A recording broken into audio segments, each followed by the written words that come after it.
Yesterday in Jaguar Live, we read The Hill We Climb, and you will not be able to complete this assignment unless you've completed that one from yesterday.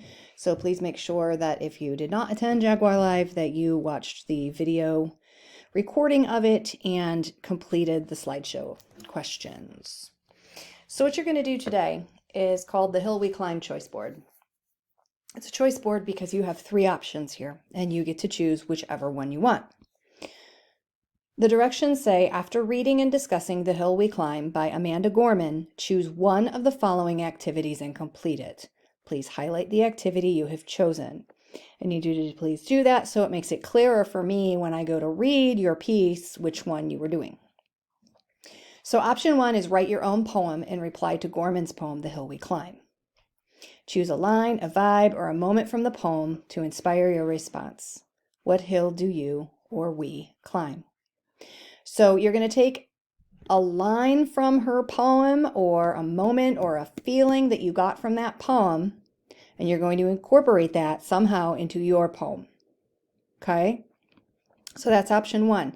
If you choose to do that, please double click, highlight, so that I know for sure that's what you did. Okay? Your second option is to write a tribute. A tribute is when you show your appreciation for someone. In The Hill We Climb, Gorman says, we, the successors of a country and the time where a skinny black girl descended from slaves and raised by a single mother can dream of becoming president only to find herself reciting for one.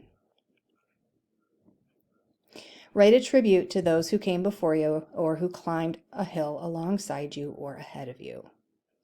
So here we discussed that one of the main points she makes here is that, at one point she would have been a slave, but times have changed so much now that she is able to not only become president, which she could someday, and I believe she has actually said that she is interested in maybe running for president someday. But beyond that, she says, hey, I'm finding myself here now at an inauguration reciting for a president. When in the past, I would have been a slave and my ancestors were slaves. So that's like mind-blowing for her. Okay, how far we've come. How far we've climbed that hill, so to speak. So pick someone or a group of people who came before you and write a tribute to them for a hill that they have climbed or a hill that they have climbed with you. Again, if you choose this, make sure that you select it, highlight it, so that it's clear which one you did. The last option is a letter to the author. Write a letter or email to Amanda Gorman, who wrote this poem, telling her how her poem has affected you. I will give you bonus points if you prove to me that you actually emailed it to her. So if you go here, you can go to her website.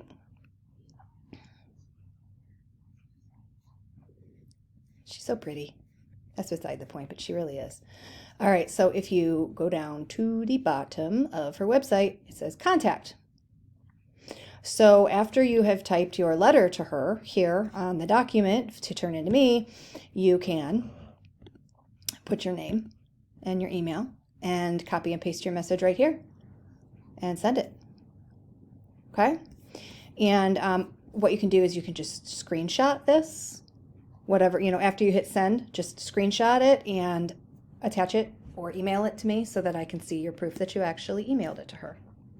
It says complete your activity below. See the rubric on Google Classroom before you begin. So I'll look at that in a second. But basically, you'll just come down here below this line, after you've highlighted which thing you're going to do, and you're going to type. You're going to write your piece of writing here. So when we look at the rubric, which I'm not going to go over every detail of it, but I am trying to keep this pretty general because there are 3 completely different types of writing here. One is a letter, one is a poem, and one is a tribute. So they're different tasks, right? So you're going to be graded on the following 4 things: task, audience, and purpose. Does the writing accomplish the given task? Okay, if I asked you to write a letter, did you actually write a letter? Or did you write an informational essay, which would not be what I asked you to do? Okay? Is it in letter format? Does it say, Dear Ms. Gorman? And it does that with sophisticated attention to task, audience, and purpose. So I can tell that you are really thinking about the audience who is going to be reading or hearing this, and what your purpose is. Do you want to inform? Do you want to praise? Do you want to explain? Do you want to express? What do you want to do? You'll be graded on content and development. So did you use and elaborate on evidence? Okay. So do you have content? Have you said something? Have you said something meaningful? And have you shown that you've really truly thought about the subject that you are writing about? That's basically what this part of the rubric is asking. Connections. Are you making clear and insightful connections between what we read, this poem, and real life? Okay? Are you connecting, if you're writing a tribute, are you connecting the themes in the poem to something in your own life or someone that you're writing tribute to?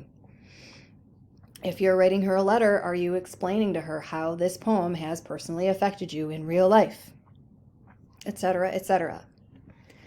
And the last one is clarity and fluidity of writing. So your writing should be clear and appropriate, have clear and appropriate language usage. Okay, like if you're writing a letter to her, it's probably going to be fairly formal because you don't know her personally. But it's going to be less formal than if you were writing an essay for school, right? So make sure that the kind of language usage that you're using is, you're spelling appropriately, you're using appropriate grammar conventions, etc., etc. The reason that I say appropriate usage here is because if you're writing a poem, sometimes it makes sense to write things a little differently. Maybe, we don't always use standard American English when we're writing a poem. You might use a different vernacular or a dialect of some kind. So that's why it says clear and appropriate language usage and it doesn't say standard American English. Okay? So listen, if this piece can be read and understood start to finish and it's exceptionally clear what your message was and it doesn't confuse the reader at all, then you're winning. All right? So that is the assignment for today. If you have any questions, please feel free to contact me and have a great rest of your day.